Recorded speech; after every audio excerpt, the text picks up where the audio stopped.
De retour avec vous sur BFM TV, on évoque à présent ce drame. Un mort et plusieurs blessés la nuit dernière par balle lors d'une fusillade. C'était à Sevran, en Seine-Saint-Denis. L'arme, encore une Kalachnikov. Une enquête a été ouverte pour homicide volontaire en bande organisée et tentative également d'homicide volontaire en bande organisée. La chronologie des faits, c'est avec Fanny Regnault, Julie Rosaire et Chloé Giraud. Ici, pas de problème pour le moment. Leur présence, elle est aussi surtout dissuasive, notamment pour empêcher de potentielles expéditions punitives ou de représailles suite à cette fusillade qui s'est déroulée hier soir à Sevran. Merci Anne-Laure, vous êtes donc avec Joao Alencar, comme vous le disiez, derrière la caméra. Je salue nos invités. Abel Boilly, bonsoir, vous êtes président de l'association Tous Uniques, Tous Unis. Vous avez échangé il y a quelques heures avec des personnes qui habitent justement Sevran.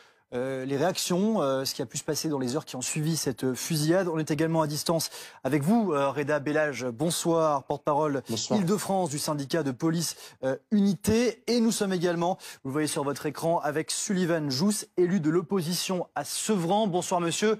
Je viens d'abord vers vous parce qu'évidemment on voudrait bien ce soir avoir une réaction. Vous êtes vous du côté de l'opposition, mais comment vous avez réagi ?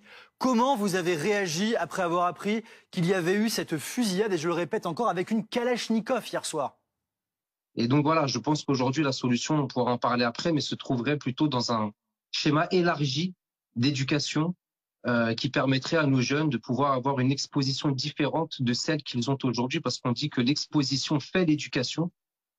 Et aujourd'hui, ils sont exposés à un climat où la misère est entretenue dans nos quartiers dits populaires.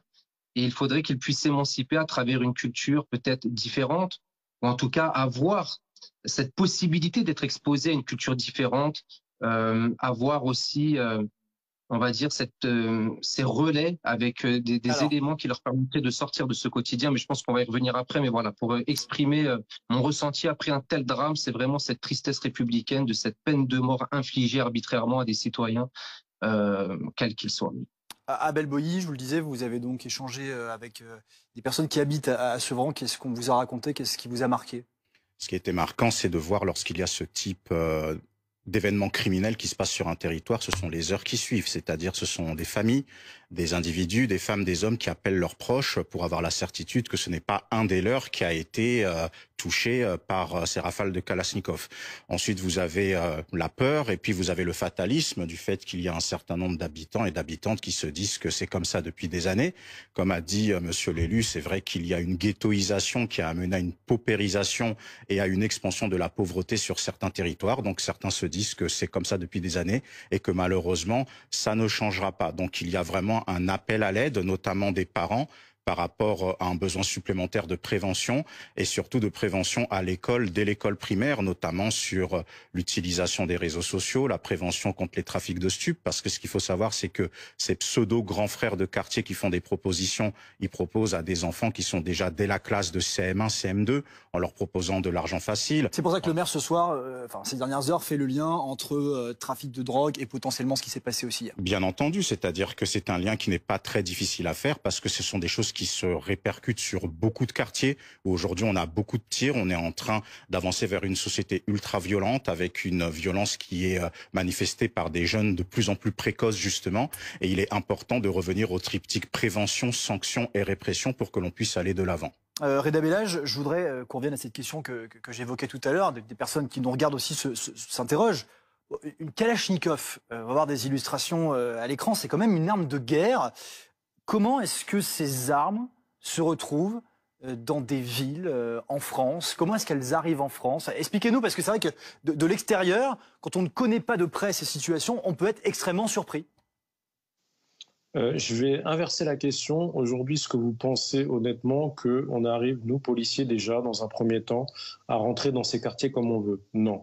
Donc, comme on dit les interlocuteurs, oui, il y a une ghettoisation et oui, il est de plus en plus difficile pour nous, à cause de multifacteurs, de rentrer dans ces quartiers-là. Donc la circulation des armes, elle est beaucoup moins complexe. Dans chaque quartier, avant, la coutume, c'était une arme cachée dans une cage d'escalier qui était à disposition, on va dire, d'un leader du quartier. Maintenant, c'est plusieurs armes. Aujourd'hui, quand on va faire une perquisition dans les quartiers de Seine-Saint-Denis et dans beaucoup d'autres quartiers en France, de manière systématique, lorsqu'il s'agit d'une affaire de stup, on retrouve des armes.